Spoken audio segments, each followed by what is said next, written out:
Voici notre protagoniste. Impeccable malgré ses 60 ans, mécanique intacte, sans rouille ni bosse, ce Leica 3 n'a pas pris une ride.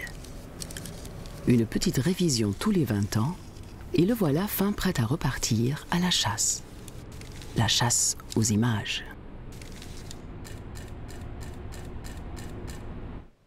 D'ailleurs, son viseur a dû en voir des images. Images du monde entier, images de toutes les guerres qui ont éclaté depuis sa fabrication, images prises à la volée grâce à la vitesse d'obturation réglable.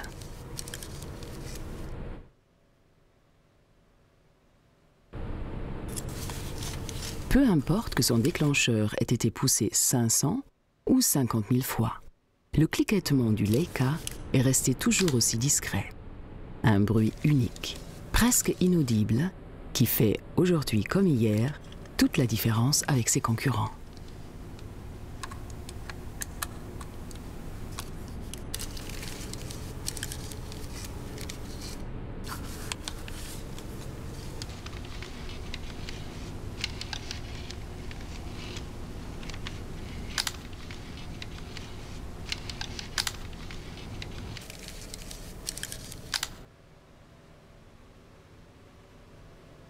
La photographie est une invention du 19e siècle.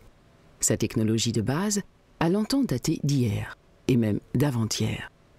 C'était pendant plus de 50 ans la caméra à chambre qui renvoyait la réalité, tête en bas, sur une grosse plaque de verre servant de négatif pour la future image.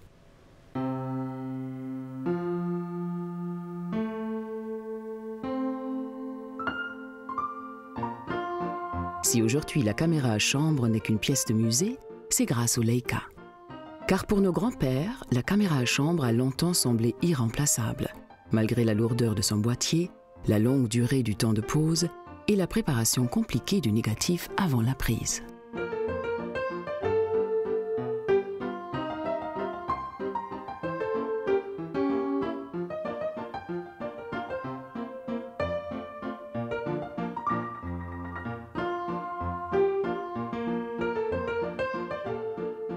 Avant le Leica, le photographe subissait.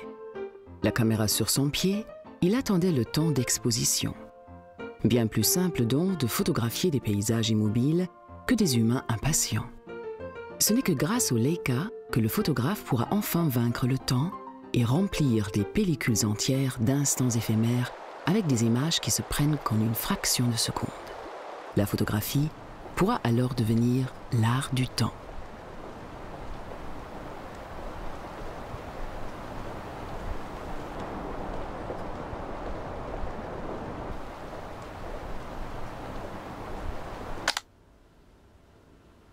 Wetzlar, petite ville dans la vallée du fleuve Lahn, non loin de Francfort. À part sa nouvelle zone piétonne, quasiment obligatoire pour une ville allemande, Wetzlar a peu changé depuis que le tout premier Leica a capté en 1914 les maisons à colombage du marché de fer, ou Eisenmarkt.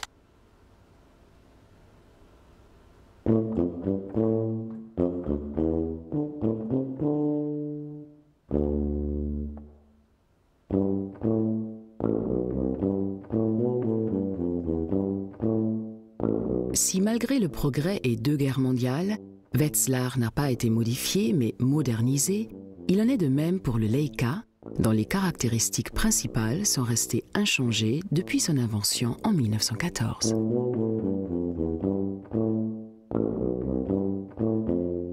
Le modèle d'aujourd'hui, le M6, offre aux Leicaïstes davantage de confort et de facilité, mais forme et couleur restent celles de ses ancêtres. Un boîtier tout en métal et verre, sans la moindre trace de plastique, petit, robuste et rapide. Même si le M6 est un appareil contemporain, l'observation de son arbre généalogique montre bien que la technologie de base ne date pas d'aujourd'hui. car du premier prototype de 1923 au M6 de l'an 2000, ni le principe de viseur optique, ni la fermeture à rideau, ni le petit format de négatif en 35 mm n'ont été modifiés. Ainsi, la photographie moderne est née grâce à l'invention d'un outil qui reste aujourd'hui encore irremplaçable.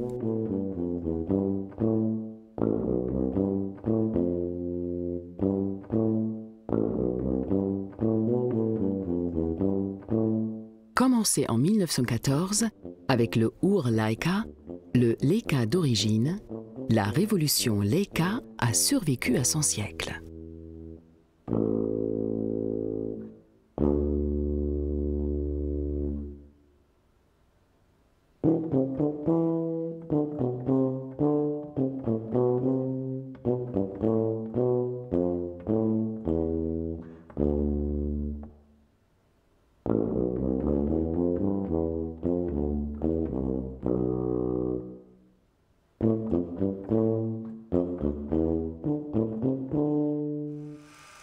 Nous sommes donc en 1914, à la veille de la Première Guerre mondiale.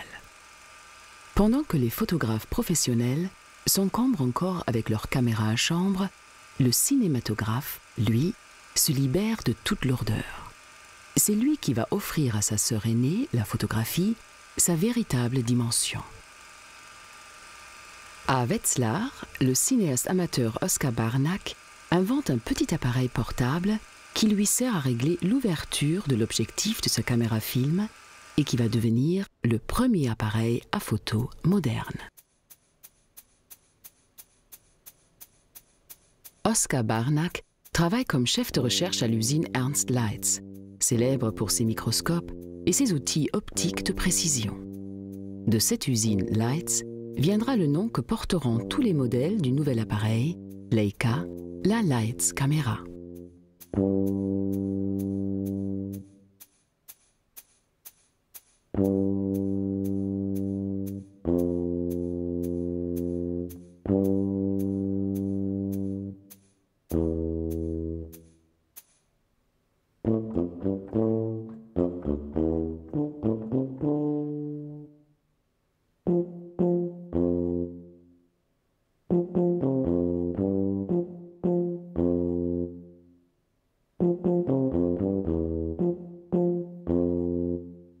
C'est quoi le secret d'une photo?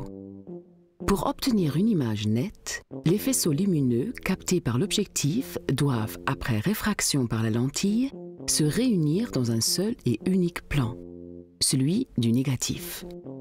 Mais comment rendre ce négatif le plus petit possible, tout en gardant la possibilité d'agrandissement des tirages?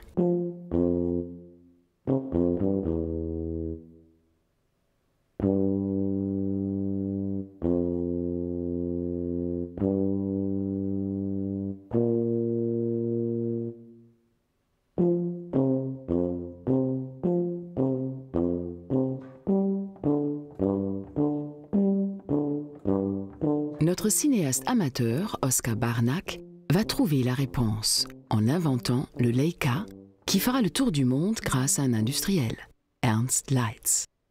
Mais d'abord, Barnack testera son invention sur sa propre famille.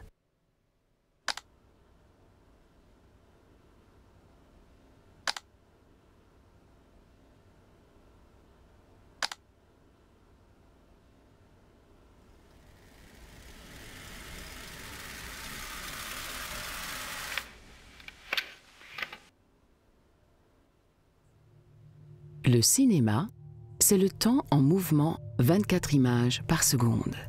Pour la photographie, le temps ne dure qu'une seule image. Barnack emprunte au cinéma la pellicule 35 mm, dont le négatif est 50 fois plus petit que celui de la plaque photographique traditionnelle. Ce qui lui permet de garder également le principe de transport du négatif grâce à la perforation. Pour la première fois, le photographe pourra capter toute une série d'images sans recharger son appareil.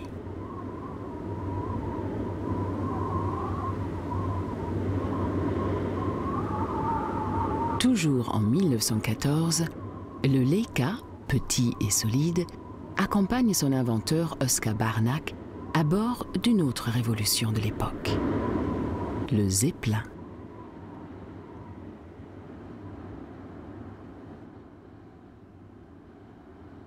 Zeppelin, paquebot, sous-marin, c'est l'ère de la technologie moderne qui s'ouvre.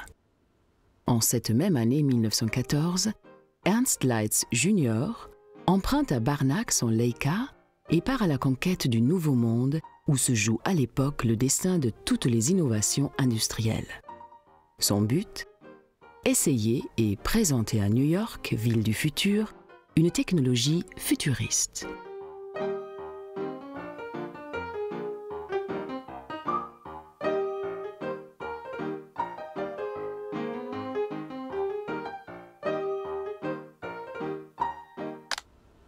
C'est à Manhattan, en captant des scènes de rue, que Leitz comprendra la véritable dimension de l'invention d'Oscar Barnack.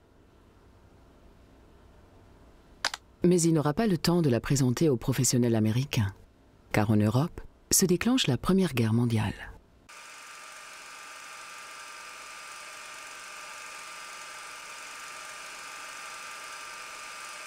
À Wetzlar, Oscar Barnack filme la mobilisation et réalise sans en avoir conscience le premier reportage photo de l'histoire en captant avec son Leica quelques moments de doute et de crainte.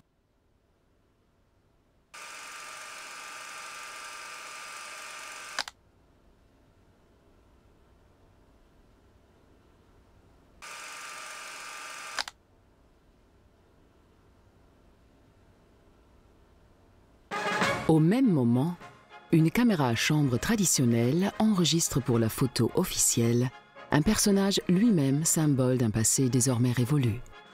Guillaume II. Entouré de son état-major, l'empereur allemand pose en César devant un appareil photographique dont la technologie est aussi condamnée que son empire.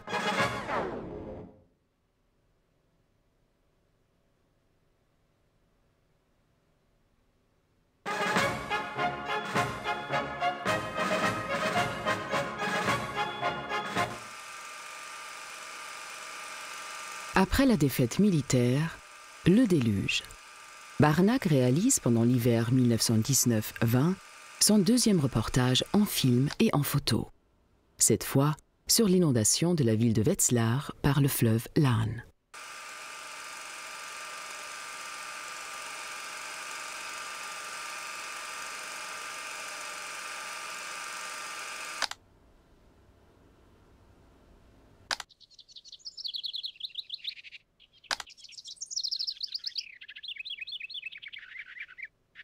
La même année, Ernst Leitz invite Barnack dans sa propriété dans la Forêt Noire afin d'y soigner l'asthme qui l'affecte. Pendant leur longue promenade, les deux hommes continuent à tester le Leica. Le père fondateur décide alors la fabrication de plusieurs prototypes améliorés. Le Urleica de 1914 disposait d'une seule optique fixe et d'une griffe porte-accessoire pour la fixation du viseur ou du télémètre. Ce premier prototype a déjà un viseur plus petit et pliable. Il dispose d'une molette de transport de film et d'une bague de réglage pour les vitesses.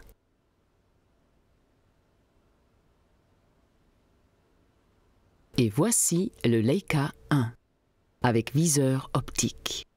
L'obturateur focal est désormais superposé et possède 6 vitesses réglables, plus la position en pleine ouverture. Malgré l'inflation monétaire et contre l'avis de ses conseillers, Ernst Leitz décide en 1924 la commercialisation de ce Leica 1.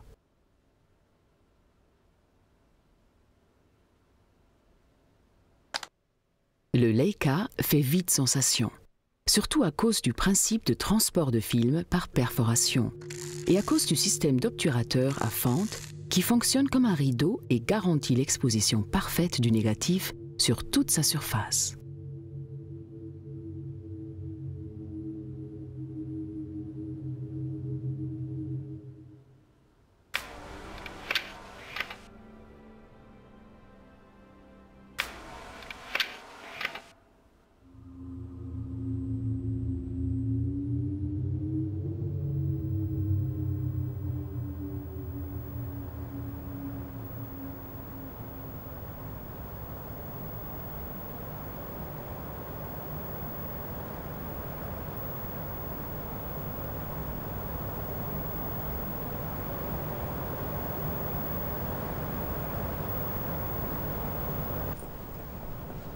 Parnac, inventeur professionnel, mais photographe amateur, au cadrage plutôt approximatif, ne sait probablement pas en photographiant à maintes reprises la cathédrale de Cologne que le grand August Sander travaille dans cette ville. Sander tente de réaliser un inventaire photographique des métiers et des couches sociales de la société allemande de la République de Weimar. Sander sera le dernier maître de la caméra à chambre dont le grand format garantit la perfection des tirages, mais demande, comme une peinture de Chevalet, une mise en scène en pose immobile du portraituré.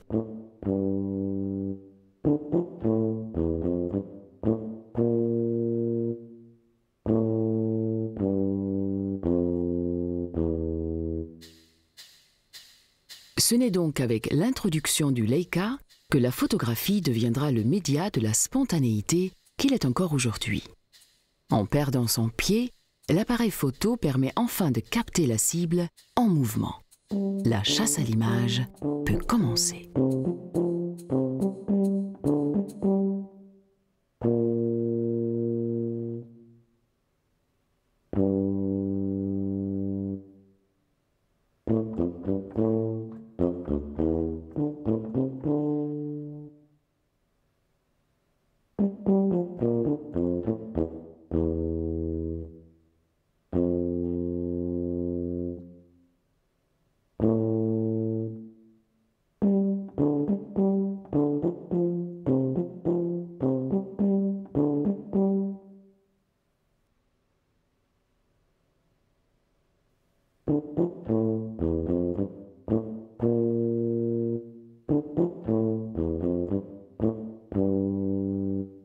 Ilse Bing, que l'on nommera la reine du Leica, dira plus tard « Avec lui, je peux toujours oser, je peux toujours tenter de pénétrer cette frontière floue entre l'art et la technique. » Dès 1928, le flâneur Umbo et l'artiste Alexander Rodchenko ont découvert le Leica qui sert désormais aux expériences artistiques du Bauhaus comme au reportage du Monde au quotidien.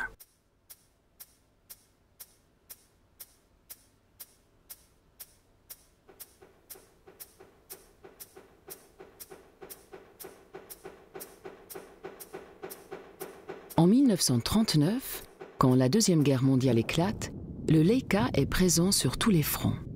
800 photographes de la Wehrmacht sont équipés du Leica 3. Ils témoigneront sur les mers et dans les airs du succès de l'armée allemande, mais surtout de la technologie allemande.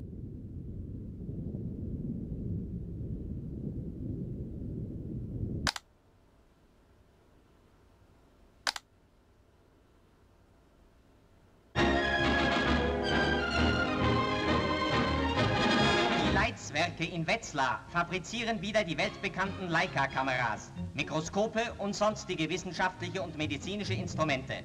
Krankenhäuser, Ärzte und Universitäten erhalten diese für ihre Arbeit unentbehrlichen Geräte. In den Montagehallen des Werkes sind bereits wieder 3000 Arbeiter beschäftigt. Après la guerre, le Leica et avec lui l'usine Ernst Leitz reprennent leur activité dès 1946. Ils sont ainsi parmi les rares représentants de l'industrie allemande qui ait survécu sans trop de dommages à la défaite. Leitz reprend d'abord la production du Leica 3, équipé d'un télémètre couplé à l'objectif qui assure une mise au point très précise. Puis, ce sera le M3 qui tentera, dès 1954, de satisfaire la soif de perfection que montrent les leicaïstes du monde entier. Le M3 est le premier Leica à disposer d'une fixation d'optique à baïonnette. Il possède une correction de parallaxe. La photographie peut enfin devenir une passion pour le grand public.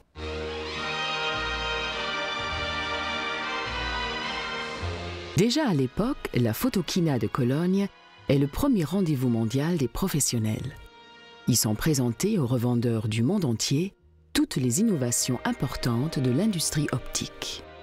En 1954, le tout nouveau M3 y remporte un grand succès. Mais la concurrence va vite gagner du terrain. Car c'est l'arrivée du Rolleiflex. Un appareil au format négatif intermédiaire, 6 sur 6, mais néanmoins léger et maniable. Puis suivent au début des années 60 les concurrents Reflex, fabriqués par les Japonais. Ils fonctionnent grâce à un miroir qui renvoie l'image de l'objectif directement dans le viseur sans la renverser. Les appareils réflexes intègrent de véritables ordinateurs qui définissent automatiquement et à la place du photographe la mise au point, la vitesse, l'ouverture. Puis vient l'ère du digital. Plus besoin de négatifs. Une centaine de photos sont stockées sur carte mémoire pour être ensuite retravaillées sur papier, CD-ROM ou Internet.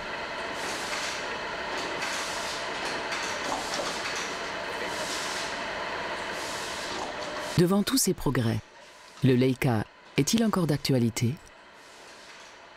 À Wetzlar, dans les années 80, l'entreprise Ernst Leitz a connu des temps difficiles. La fabrication de la série M, directement dérivée du Ur-Leica de Oskar Barnack, est alors entièrement modernisée. Mais moderniser, chez Leica, ne veut pas dire robotiser. Loin de là.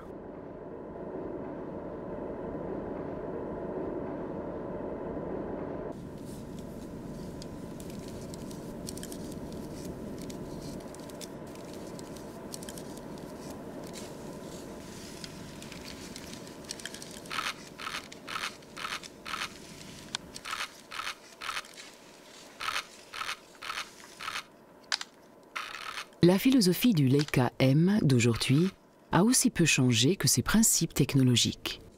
Plutôt que la mise au point automatique et le zoom motorisé, Leica mise sur la précision manuelle et des objectifs hors pair avec un maximum de luminosité et un minimum de distorsion. Le Leica se veut une machine à l'échelle humaine. Tout ce qu'il comporte d'électronique peut toujours être remplacé par le savoir-faire du photographe.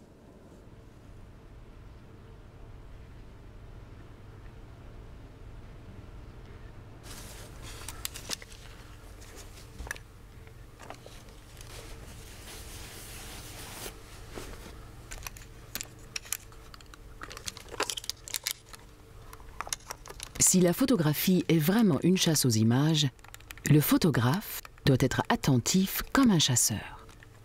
Sa cible, ce serait alors la réalité et la proie, la captation d'un instant, d'un court moment de vie.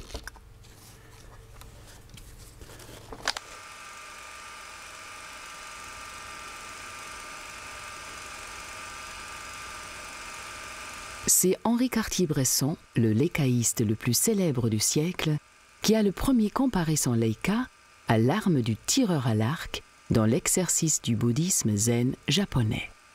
Pour atteindre sa cible, le tireur à l'arc, tout comme le photographe, doit oublier son arme. Rien ne doit s'interposer entre lui et la réalité. Le Leica, rapide, petit, silencieux, s'efface.